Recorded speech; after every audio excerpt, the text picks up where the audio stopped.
鮭の優しい日本語。日本で暮らすために、こんにちは、こんばんは、という挨拶は欠かせません。では、その次に覚えなくてはいけない会話はというと、天気の話です。日本人はよく天気の話をします。今日はいい天気ですね。よく雨が降りますね。今日は寒いですね。今日は暑いですね。日本人はよほど天気の話が好きなのでしょうか。結論から言うと、日本人は特に天気の話は好きではありません。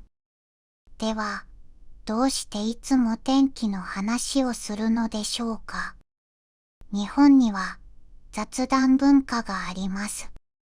雑談というのは、特にテーマを決めずに気楽にいろいろ会話することです。雑談をすることで、相手は知らない人から知っている人へと変わります。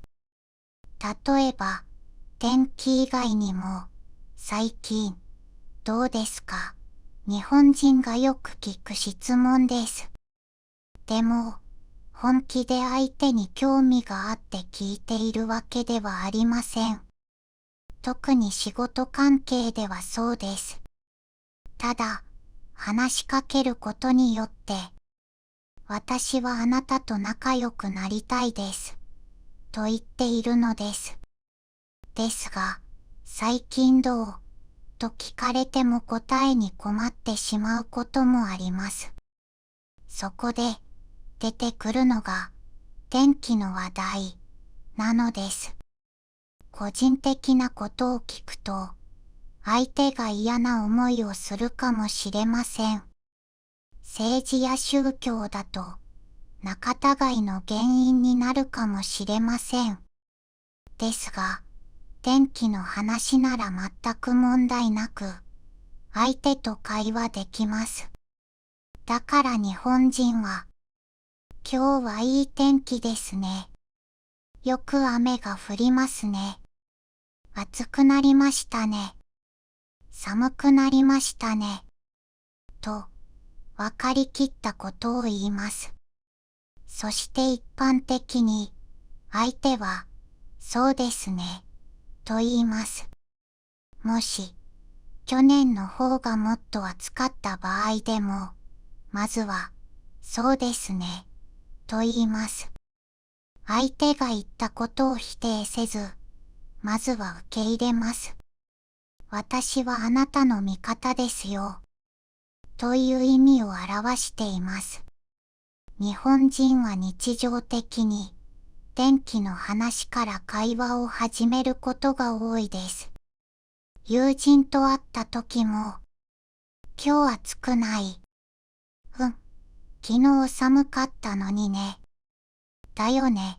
寒いと思って着るもの間違えた。などのように天気の話をします。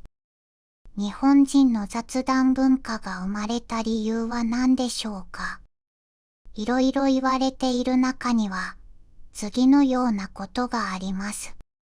欧米のようなハグの文化がないので、親しくなるために会話が必要だった。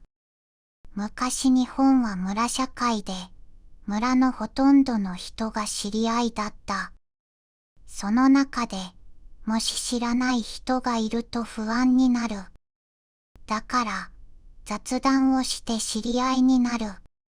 日本は海に囲まれ、四季がはっきりしています。昔から稲作をして暮らしてきました。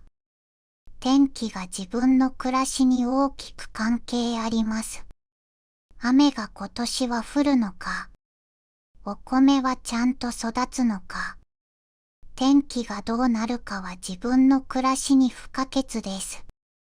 天気は日本人にとって自分の生活に直接関わるものでした。